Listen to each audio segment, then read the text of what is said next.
Welcome back, Thrivers, for another amazing episode of the Thriving Equine Professional. To say I'm excited today is probably an understatement. I have been really digging to bring you an episode that is focused on equine law, and I knew we needed to do that. We needed someone who could tell a great story about their career and then is a practicing equine lawyer. And so that's what you get today. Tune in, stay tuned, because this is going to be a really incredible uncovering of what is an equine lawyer and how do you get there, how important that is, and what does she do? So welcome to the show, Corinne Mitchell. Thank you so much for being here from really just out, you say kind of east of St. Louis, but I will clarify that it is in Illinois that you are coming to us from today, Belleville, Illinois, if I'm correct. And welcome to the Thriving Equine Professional. Thank you. Definitely excited to be here as well to share what is equine law. Right? So, Corinne, I always share with our listeners, they get used to this, but one of the most important aspects that I like to share, especially with our young listeners, is the importance of seeking out connections. And you and I don't know each other. This is literally the first time that we are really connecting and talking, other than I stalked you on LinkedIn and we started a conversation via LinkedIn Messenger. And here you are as a guest, because I really just felt like your brand, we're going to talk a little bit about how you feel about your personal and professional brand. And I gravitated toward it. And I just knew that you were going to be the right guest to bring us this information today. So as I like to share, I did stalk you on LinkedIn. That's how you got here. This is not an existing connection, but now, we will know each other moving on. And I like to encourage our guests to do just that. Find people who inspire you and can, teach you and share their journeys. Oh, yes. I mean, that's a huge part of what I owe the success of, what I have now is complete word of mouth, talking to people in the industry. And I mean, a big motto of our firm just in general is, if you don't ask, the answer is always no. So, you got to put yourself out there a little bit. Yes, for sure. So let's start at the beginning. You are, and I always ask this question, are you a horse crazy girl or a crazy horse girl? Right? Like, is there a difference? I would say I'm a horse crazy girl. I'm sure if you asked my husband, it would be crazy horse girl. Yes. But he knew that going into it. So, no takebacks. No takebacks. That's right. That's right. So you started riding really early on, and being in that Chicagoland area, I think we all think hunter jumper, right? So Yeah. you have spent your life horseback really on the hunter jumper side of the world. Tell us a little bit more about, that the early years and how you got to the University of Illinois.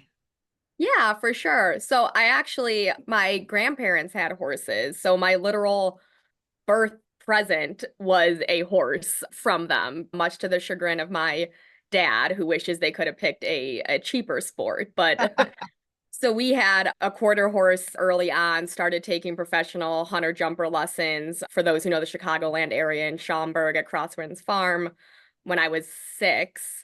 And it just grew into an absolute obsession, that typical, I was a kid in the 90s, barn rat kid, groomed for extra lessons, wanted to ride anything you could, get your hands on. It was fun growing up in that type of environment.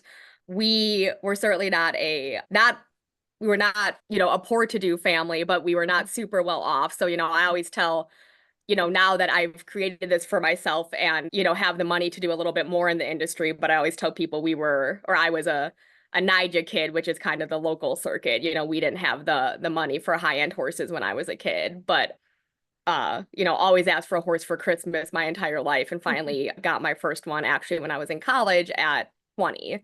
So it took quite a while to actually get, the first horse, which was, an awesome helped keep me responsible in college. Right. Help balance that out. Yeah, so I went to U of I for both undergrad and for law school, and I actually I didn't know about college riding when I went into school. So I started undergrad in 2008, and the boom that I feel like we see now with college riding had not quite hit. So Yeah. it was something new. Like I knew there was riding opportunities. There was a U of I represented barn, but I didn't know about IHS, the Intercollegiate, Horse Show Association. So that was kind of a fun surprise. And I threw myself into that, once I realized I could, find my niche of people Yes. on campus. And I rode for the first 2 years, and I think around my junior year started taking over some assistant trainer responsibilities there, and then kind of continued that on through law school, since I did go straight through undergrad, right into law school that next Right. summer. So yeah, so that was kind of, how I got to, the point of graduating and becoming a professional. But yeah, the collegiate stuff is wonderful, and if, we can go into more of that if you want, or if we have time. But it's a great experience that I definitely tell when parents or kids ask me now at the local circuits that I, attend in this area, or that I'm doing law related, equine events at, I always say it's worth it. I agree. And that was one of those experiences, Corinne, that you and I shared, in that we were both part of one of those Intercollegiate Horse Show Association, or IHSA, teams while we were in college. I've talked on different episodes about the importance of some of those organizations and memberships and the extracurricular type activities that we do growing up, whether it's 4-H or FFA, or, to our point here, IHSA. The fact that you are becoming part of a team, and most importantly, riding different horses. You are not riding your own horse. And Right. the life lessons, the character building experiences, the improvements in your skill, not only as a rider, but as a person. And I think that's a really impactful experience to share with our younger listeners. When you get to college, find something like that, right? When you get to, I mean, whether it's high school, college, doesn't matter. Find a group like that that's going to stretch you and grow you, and you're going to find community with. Oh, yes. Obviously colleges come in all different sizes, but, U of I felt massive, when I got there. And yes, I absolutely agree with that sentiment. I think, finding that group of people, to help kind of guide you, that you want to invest your time in, really helps, bring a time that's, maybe full of, for most of us, full of change, and maybe a little, scariness. You're leaving home for the first time, it definitely makes you feel like, you still have that part of you, moving forward, that, is true Yeah. to yourself. So, and yeah, and the IHSA, I mean, all the kids, or young adults, we were at that time. It's wonderful. It brings together, super high-end A-level riders to individuals that maybe only had gone on a trail ride. It's very Yeah. nice that it kind of brings just horse-loving individuals together, regardless of their, actual competition experience. Yes. Yeah. I agree wholeheartedly, because we do have some listeners on the show who have a love for horses and just haven't to this point had the opportunity to really pour themselves into that. And you're right. IHSA has beginner level classes where you can start that way. So really a cool organization. If you don't know anything about it, IHSA, look them up, reach out to one of us, ask questions. And as you are looking at schools, that could be something that, may interest you in Yeah. pursuing while you're there. Now, I am also really interested, Corinne, before we get to the fact that, through law school, you served as an assistant coach, I think, for the team, but you weren't an equine major. What was your No. major in your undergrad? Well, in fairness, I did start out animal sciences. I think, Okay. like a lot of us horse crazy girls, I wanted to be an equine vet. I found out very fast that the science, organic chemistry was not for me at all, could not handle that. So I am actually a psychology neuroscience major, and I got my minor in animal sciences. This is fascinating to me. I mean, how did you choose psychology and neuroscience? To be honest, I had so many credits that transferred over from the animal science at that time. My dad is a psychologist, Okay. and I always did have a underlying thought of law, and that, or my take on the profession being a trial attorney, first and foremost, is that ability, or there's a lot of psychological reading of people in this job, right? And I, kind of thinking forward thinking that maybe I would go to law school, I did think the psychology, neuroscience could potentially be helpful in that career. Okay. So when did you decide you were going to pursue law school? Junior year, actually, an interesting side story is at the time I was a junior at U of I, the Bar Association actually decided to run a small study on whether the LSAT actually predicts success in law school. And they happened to pick it was going to be 15 people at the University of Illinois my year, that based on a interview logic puzzle, they had some criteria, but essentially I got picked into this group that the Bar Association was testing to see if the LSAT is actually needed. So I did not need to take the LSAT. I got straight into law school junior year via this specialty scholarship program. Wow. That's really interesting. And it just goes to show you the opportunities that present themselves along the way to help you Right. on your intended career path, right? Oh yeah, because that was right as I was transitioning to be like, gosh, maybe vet's not for me. And it kind of felt like the universe opened up and said, here's this shining light of like what you should be doing. Listeners, that please hear that. I think there's so much pressure today that we have to declare what we're going to do. And I love that you shared. I'm going to start keeping track of our guests that share that they just figured they would be a veterinarian because those are the careers we think of, right? A veterinarian or a horse trainer. And here we are trying to expose all of these other opportunities. But to your point, it became clear to you that wasn't the path that you were going to pursue. You don't have to have all the answers, but you do have to just continue working forward. And I think you love to give the advice of, really find and identify the things that you're interested in, the areas of the equine, world that you love and you gravitate toward. Right, exactly. I do think, as you enter that, as you're in that college age, right, you're thinking about, the start of your adult life and, how that's going to look. The big thing that pushes me is I'm a true competition girly. I love competing. The push of going up the levels is really what drives me. And a lot of that was, you have to pick what kind of career is going to support that. What kind of time do you need? I truly believe that like most, it's work-life balance, right? And I certainly do not live to work. I live to live, right? So you got, if you could start identifying what it is of the horse industry that really drives you and that fulfills you, you could start putting those job pieces into place to understand, how you want to shape, what your day-to-day looks like, since, we're all here for fulfillment, right? Yes. Yeah, exactly. My brand, Jodi speaks life. Life is living, inspired, fulfilled, and empowered. That's what I believe in.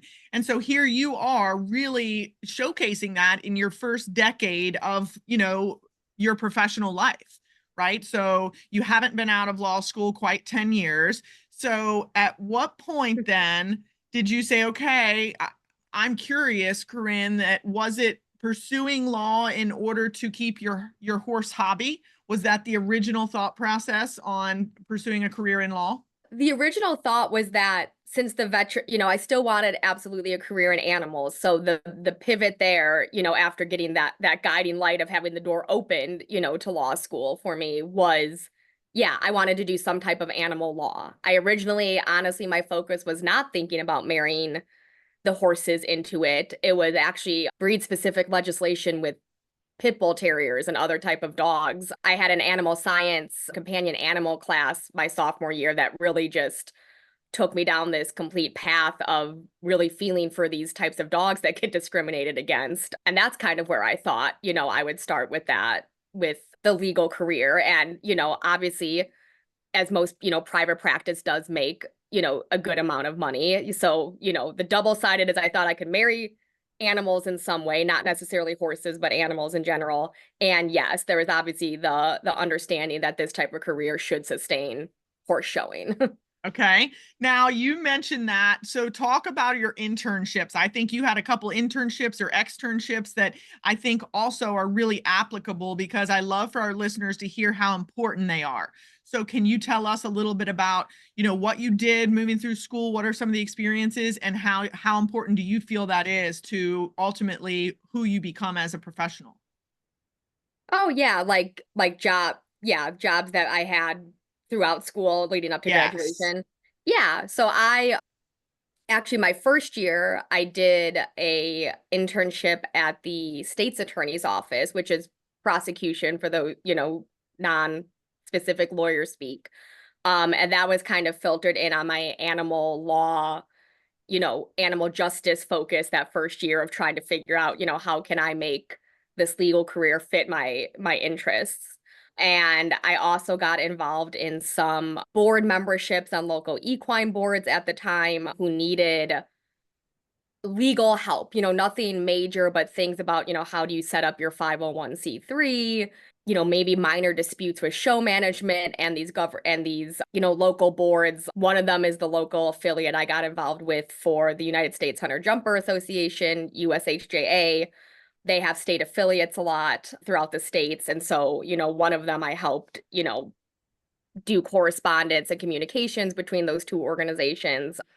So really, and again, like you said, the importance of talking to people and always, if you're gregarious and you put out there and let people know what you're doing, what you would like to do. I mean, I truly do feel like some of these opportunities, help find you because by talking to people about what I wanted to do, I got invited onto some of these things to start practicing some of these skills and seeing, is this legal career? Does it work? Does it fit? Can you marry all this together? So yeah, so then and some of those the legal help on some of these horse organization boards have carried over and I still serve on those today. So Yeah, that's huge importance, right, of serving, at the same time we're pursuing what we're going to do as a professional and who we're becoming, but being able to serve, I believe, grows our network in a way that can't be matched when, when we really put our money where our mouth is, essentially, to your point, is I think you say it really well, Corinne, take on matters that matter to you. right. And when you do that, you start to put yourself around people that you otherwise wouldn't. And it's not necessarily just, it's not for you. It is an act of service, and it really grows who you are and what your brand is. Right, exactly. Yeah, I would absolutely agree with that. And yeah, and I mean, you really have to thank the people too when you're younger who give you, that chance to start, cutting your teeth Yeah. on some tasks. So off you went then to law school, and you were the assistant coach for the team while you were in law school. And then at this point, Corinne, I did a little stalking. You are not just a lawyer, you are an award-winning lawyer. I think that you've gotten multiple top women lawyer titles, and you have really made a career for yourself in under 10 years, and now are a partner with your firm and have started an equine law division. So let's talk about equine law and the success that you have found by pursuing just what you've told us, is pursuing your passion and, becoming an attorney. And then 6 or 8 years in, I think it wasn't until you really started the equine piece. So let's talk a little bit more about all of this. Yeah. Yes, that is absolutely correct. For the first 5 years of my career, I came right out of law school working for a large law firm doing trials that were back to back to back. And yeah, I just got burnt out on that within 2.5 years. It was an unsustainable lifestyle, again, because I truly believe in a work-life balance, that I gave that my all. It was a first real dose of, making some tough decisions about, what does a legal career look like? And in talking to peers and friends, I understood that not everybody's existence was a 24/7 on call, just high level stress all the time, reality. So I left that and that, I jumped into that. That had nothing to do with animals or anything that I wanted to curate. But when you're coming out of school, there does feel like a pressure where if you get the job offer, or a position that sounds like it has good benefits, there is a draw to be like, you just got to take it, Yeah. and do that to get established. And there's nothing, I don't, if I could go back, I still probably would believe that, you do need to establish yourself in some type of community probably before being able to jump and build your own, brand. Right. Um, so I did that, and then I federally clerked for a couple years following that.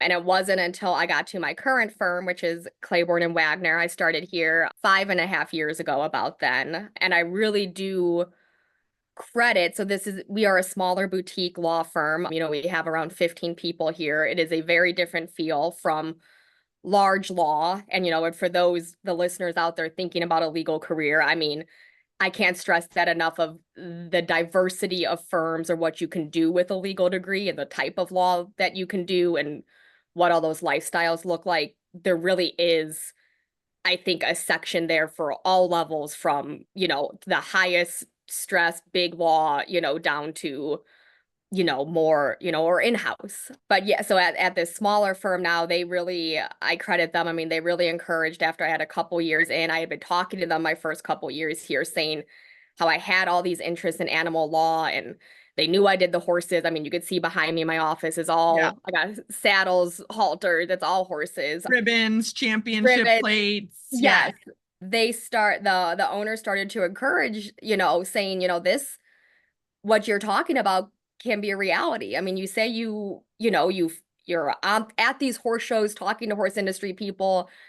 I'd always hear all these problems, from then with my lawyer brain having, 6 years under my belt. I'm like, I really think I know how to help with some of this. And the firm really encouraged to go after that. So I do think, where you're at, placing yourself, in the right type of firm environment, at least for me, certainly is what opened the door to blossom and kind of pick the dream back up, a couple years into the career.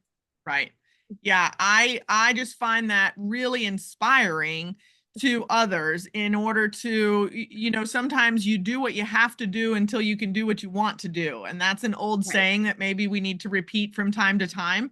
You took a tough job, and I call those character building experiences where, we learn a little bit about who we are that you can't learn otherwise.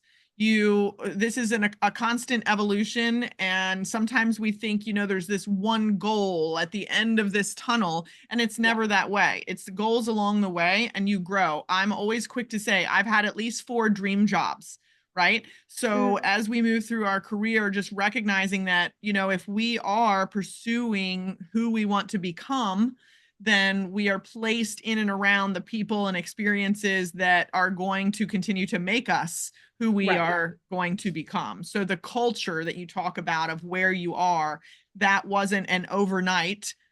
No, it was success. not. And I do think, as the risk of aging myself, because I very much am a standard millennial, not an elder millennial or a younger millennial, but I do see, talking to some of the teenagers, my barns that I ride at, I hear the young kids talk. We talk about jobs and what they want to do. And, sometimes I do think that gets a little bit lost is, it might not be an immediate payoff, but that, yes, I mean, if it's, your dreams are definitely achievable. It just might be that you have to put in the work somewhere else for a while first. Right. Yeah. So, Corinne, what do you do? Tell us what you do.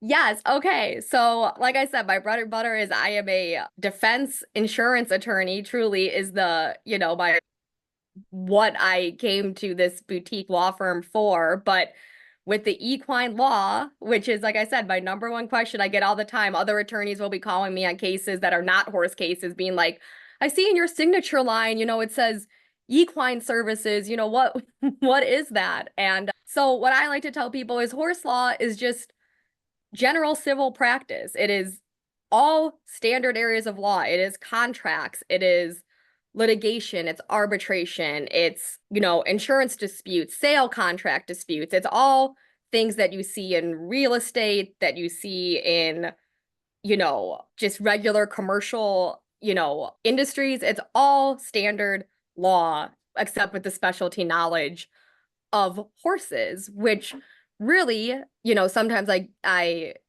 people will say, okay, so like anybody can do it then. The law is not necessarily specialty. And that is true in a lot of cases, that the laws aren't necessarily specific to horses, but that understanding of the industry, knowing how professionals, equine professionals come at sales contracts versus knowing what the clients want when coming, into contracts, or understanding all, veterinary disputes, malpractice claims, understanding all the vet words without having to, bring in experts and specialists. What I pitch to my clients is, you're getting veterinary expert, industry expert, lawyer all in one, when you come to an equine attorney, right? So instead of having to, pay out and bring these specialists in, when you have this specialty knowledge in equine law or really any industry you're interested in, that's how I tell people, that's how you pitch yourself, is you're really getting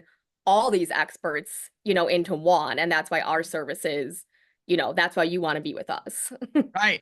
So Yeah. what are some examples of the types of cases and clients? Tell us a little bit more about, because I believe this is a growing segment. I think Oh, that, yeah. as we continue to see the disposable income that is spent on, equine, especially when it comes to competition, breeding, etc. Tell us more about what you do.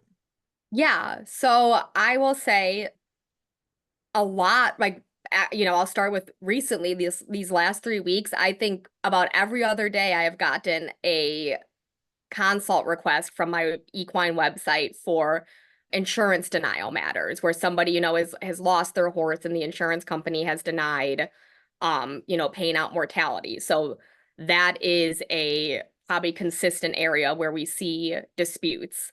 Wow. There is a lot of lease contract disputes, right? If something goes wrong, if the horse gets injured, you know, a lot of time in the horse industry, what I'll say and what I'm trying to teach my clients is this is really kind of a handshake industry, or it was, right? A lot of people don't like putting things to paper. They feel like maybe it almost seems distrustful when you want to get attorneys involved, on the front end. But it's incredible to me how many disputes down the road could have been resolved with proper, documentation. So there is tons of lease and sale contract disputes, some veterinary malpractice matters. And what I will say too, and this was part, as I grew this, and part of, what I definitely think is worthwhile to tell viewers as they're planning their career is, when I started this, there was an onslaught. I mean, you got every kind of case from both sides, right? So in civil, it's plaintiff, which is the person bringing the claim, and the defendant. And I really had to decide, did I want to try to tackle everything, or did I want to align, with one side or the other? And in general here, I mean, my decision was I wanted to be an attorney for the equine industry.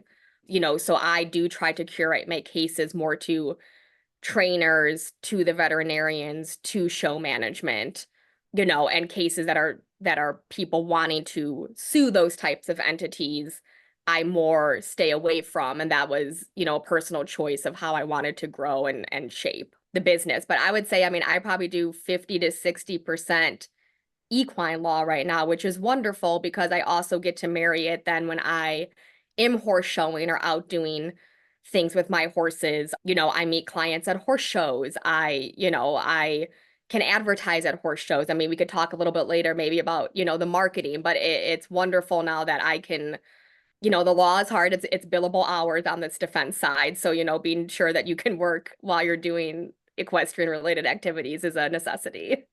Right there, that's real wisdom, Yeah. Corinne. To create billable hours while you're showing your horse is Yes. true wisdom in this industry. I Mhm. love and appreciate that. Yeah. And I think that, just fascinating also how you have really been able to understand who you are as a brand. And I will keep repeating that so our listeners start to, understand. You made a decision. Did you want to be defense? Did you want to be plaintiff? Did you want to represent the industry or the individual? Those were all decisions that you talked about, but I think we really need to hear those. And those are the decisions that we make going forward in our career. Who am I and who do I want to be? And Right. what's important to me? So I think that's just really fascinating for our listeners because, again, you're 10 years, and I tell our young people so often, find people who are 10 plus years ahead of you doing things you're interested in doing or interested in learning more about and things like that to connect with, because those are the people that are going to build greater clarity in who you are, give you greater confidence, and be the connections that will take you forward in your own career. Oh yeah, for sure. Because it can be, it feels very overwhelming, right? Without having to put a vision to it a little bit, right? So you could Yeah. start curating what are the right behaviors and tasks and assignments, to get you to where you want to go. And again, the stress of the network, it does really seem cliche, but in deciding that that was more the alignment I wanted to go, I spoke with, I have wonderful horse trainers, veterinarians, people in the industry that, from just showing and being in it my whole life, I've been lucky to get very interesting perspectives from them, on how they feel about, everybody has horror stories, right? About clients who leave and owe, $200,000 or commissions that, people don't pay, and, tack was stolen, thousands of dollars, everybody in the industry, both sides, have bad stories, or, somebody got injured in a riding lesson, what's the liability? I mean, everybody just has a story, and speaking to those professionals definitely, and having that network helped me decide how I wanted to align, most of my business. Right. Yeah, just super fascinating. You used the word vision, and I like that. I wanted to repeat that. Like, what is your vision, and to continue to pursue that. So that's just tremendous advice. So you mentioned the marketing, and I know that's something, marketing ideas, combining your horse activities with business. So tell us a little bit more, because I know you like to talk about that. Yeah, so for sure, a big thing, I was surprised how fast I was able to have this take off and have people call. And I mean, from the beginning, I would say we have a creative team. The website is wonderful. They put that together. We have photos, of me and my horses showing. We have client testimonials. I mean, they really put a website together that I believe when you look through or Google equine attorneys, if you're looking for that, I think the layout and the color of our site compared to some others really does capture, people's attention, right? And we have a blog up there that drives traffic, and this is not my area of expertise, but as AI and some of these things are rising in use, the metrics and what kind of traffic it drives to the site, having blog posts that are consistently going out really helps build and market, what we're doing, because maybe you're not getting that client right away, but when, it's certainly at least once a week I get a message from somebody looking for work that says, I Googled this, or I was looking for this and your blog popped up, or your website. And I get it from all over the country. I mean, I'll say I am only licensed right now in Missouri and Illinois, but we do legal work all around the country. And that's maybe something people don't know, but you can do contract, you could do everything but file a lawsuit if you are a bard, if you pass the bar, right? So Okay. the states you're licensed in just means that's where you could file lawsuits, but you could do all other kinds of transactional work in any state. So, Okay. I just got this morning before I logged on, I have someone from California, who logged in saying, I was looking for someone to help with insurance matters, and, you popped up. So I think, the marketing, that's very basic websites and blog posting, but that is huge. Another big thing we did, and how I've married it with the horse showing, for those who, for that piece that interests our horse show girls and boys. I keep saying girls, but also Right. the boys for sure. I created banners early on, that I reached out to some of our local show organizations, to see if we could kind of do a sponsorship, have them post that. It has a QR code that takes you to the website. We've definitely driven traffic that way, where, I'll get reach outs that say, oh, I saw your banner at the horse show. That's how I found you. So putting that out in public, where horse shows are going on, absolutely useful. And then me and my horse, we go to Florida circuit the last couple of years, and actually down there, I've done some of my biggest marketing efforts and some kind of creative efforts, but just starting to talk with show management. And again, this goes back to the answer is always no unless you ask, right? Like people, I find in the horse industry really do want to mutually help each other out. Yeah. So Every horse show we go to in Florida, I have, business card magnets, and I ask, can we put the magnets at the office desk, pens, chapsticks, hand sanitizer, all these little things that people always want to take and put in their tack trunks, and just have it out there. That works. And we had t-shirts, and we asked, can the grounds crew wear the Clayborne and Wagner Equine Law Division t-shirts? I'll still be at horse shows and see those t-shirts we gave out, a couple years ago with people wearing around. So I rented a donut truck last year, and I did a breakfast and learn where, I got the show management to advertise that, the Equine Law Division was hosting. Come get your coffee and donuts and come talk to the equine attorney, ask her what your questions are. And that's probably one of my most fun things to do, because a lot of people walk away with that being like, man, I really didn't know that an attorney, could help in these areas, or that an attorney would even, people usually just think it's a lawsuit, right? That's what people think of with attorneys, but there's so much more business structure, if you're setting up, an LLC because you want to, start training, or, breeding contracts is another huge one that, we do. But yeah, there's just a lot more. It's fun to educate people on what can be helped, that's not just oh no, someone's coming after me, or I want to go after somebody. Yes. Be creative, get out there. I love that. And I did some of those similar things, but just that, that donut truck, you win people's hearts through food, right? We all know Yes. so many of us we are food motivated. And Yep. so I love those creative ideas. But I do want to stop for a second, Corinne, and talk about, so you've been showing in Florida the past couple of years for the winter circuit. And tell us about this horse of yours. Yeah. So I'm very lucky right now. The last I've had him, we'll be coming up on 2 years, but I say he's my first true investment. My wonderful current trainer helped me get him, but I did my first import, which from Hunter Jumper Lad, it made me kind of feel like, like we've made it. We have he's wonderful. He's Choco Blue lines. He just turned 6, and we definitely have very hopefully high jumper aspirations, and I just love him to pieces. So exciting. And I bring that up because that's really why we're here, right? Like this is a podcast that is so focused on young people that have big dreams. And Right. so really, your story of marrying your professional pursuits and your personal passions and putting all of this together, and the journey of what that looks like over the last 10 or 15 years since you were a student and became a professional. So I think that's really important what you're doing now. I mean, this equine law division, I think if I read correctly, you started only about 2 years ago. Yeah, that's correct. Yeah. Like I said, the idea had been mulling around here for probably 2 years at the firm before that. And we kind of did a soft launch like early 22, maybe late 21, and then had the official launch sometime later in 22. Yeah. So really incredible. So you've given us some great advice, right? Combining your horse activities with your business.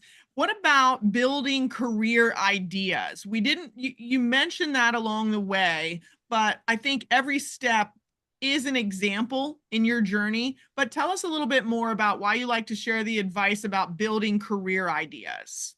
I have mentioned what drives me with the horses right now, is competition. It is the hunter jumper world for me is my competition. And so in building, like I said, I mean, I think I've touched on it a little bit, having that background and being able to speak to so many contacts that I had naturally occurred over the way in show management, in professionals in that industry, they really gave me ideas before I even completely committed to pitching and opening the division of where services were needed. And I think that's probably a really useful piece of advice is whatever you're interested in. If you're an equine, if it's, you were saying you were into animal nutrition and, whatever it is that you're interested in that drives you, I would assume that you probably are interested in that because you have had some contacts or experience in that area. And I really think if you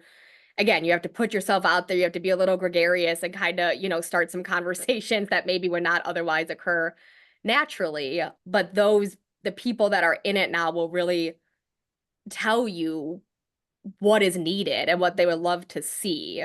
And I think that that's just, listening to that as a starting point, is very useful. Yeah. Yeah, without a doubt, really kind of trying not to. And I think some of the reason I asked that, Corinne, is we get so focused on comparing ourselves to others that we have to sometimes be reminded that, what turns your gears, what, really makes your heart go pitter patter and, gives you a fire in your belly, however you want to say it, is uniquely you. And make sure that you're constantly asking yourself what is uniquely you versus what am I trying to do to be like this other person, or be who I think I should be. Oh yeah. And I mean, I think professionally and just in the horse world for the list, if you are, again, my experience is from the competition world, but yes, I say sometimes when I'm getting really busy in life, sometimes I have to stop and check myself and be like, is the goal I'm trying to go after right now actually something that I want, or do I feel like it's been, planted there because of the community, that you're in? And that's not always, a good or a bad thing, but sometimes, yeah, I do think you have to stop and be like, what is it really that I want to be doing, and that, Yes. fits in with my current life plans. Right. Now, you've mentioned work-life balance a couple times. I tend to call it life balance, right? Because our work is part of our life. You're a wife, you're a competitor, you're a lawyer. We've got all these roles in our life. I love to ask the question, Corinne, what advice would you give, especially to our younger listeners, in the face of today's hustle culture, specifically Mm. about life balance? You are doing a lot. You are achieving a lot for a young professional. What's your advice? Oh, yes, it's true. And I would be lying if I said sometimes, at the end of the day, thoughts don't cross your mind to be like, man, like I just, it's a lot right now. I want to take a break. But I think when I start to feel like that, truly the priority is, of course, job duties, what pays the bills, like, you can't slack off on those, right? Like, of course, your job, you have to, make sure that you're dedicating enough time to get done what needs to be done there. But I truly believe, and what I ask myself a lot sometimes is missing out on, whatever the life activity is, if it's you know, a horseshoe show, a barbecue, if it's, just wanting to go walk the dogs or, whatever it is, if you ask yourself, if I look back, how would I feel about missing this activity or this moment? And that kind of helps prioritize, what needs to be done. Like sometimes it is very easy to feel, especially, I feel American culture to be like, it should be work, work, work all the time. And if you're not achieving every second, like you're lazy. And I mean, the law especially, pushes that. And sometimes when you're sitting there or I'm sitting there and I'm like, should I do, 45 more minutes of, whatever discovery or whatever I'm doing, I'll be like, if I look back, am I really going to remember or be happy that I did that? If, again, within the parameters of the timing that you have to get Right. things done. But, or are you going to look back and be like, I call my mom. I mean, whatever I mean, Yeah. I just think, there's the job, the tasks are always going to be there. Like it is okay to step away. And I just think when you vision, most of us would want to pick the time with our family and, friends, even if you have to put it in a smaller capacity. Cause again, I'm Yeah. not, work can't just fall by the wayside, but Right. it it helps ease the anxiety. Cause like I said, this is a Yeah. stressful job, anxiety is real, but I think that kind of can cool cool the mind at times. What great advice to ask ourselves the question of, if I look back on this, will I regret not doing it? Right. I haven't heard it said that way before, Corinne. And so I think that's really the takeaway here is, when you are dedicated and you are putting the hours in and putting the time in, the to-do list is always going to be there. The task list is always going to be there. And so doing more doesn't always make us better, but Right. doing the right things at the right time with the right people does. Correct. Yeah. Yeah. And, again, I think finding that right fit for you, for law coming to this type of firm to help that a lot for me to be able to calm down and have that perspective, working at the large law firm where you have so many individuals competing. And I mean, law has a lot of type A, high strung personalities where, everybody feels like they're like removing myself from that type of environment, for Yeah. me was also, the right choice. Yes, good for you. I could have this conversation all day and I've learned so much, but let's tell our listeners how they can learn more now that you've piqued our interest. So share your website and details on how to find Corinne. Yeah, so if you Google Clayborne and Wagner Equine Law, our website should pop right up.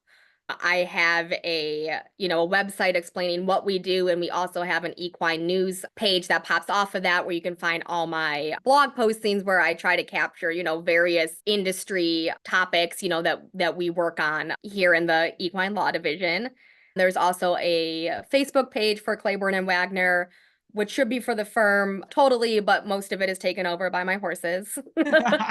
And that's what we have right now. I've been told recently, as I'm looking to expand the business now that I'm getting established, that I should make a horse-centric, Facebook page or Instagram page for me. And that's probably something that hopefully will be coming, soon.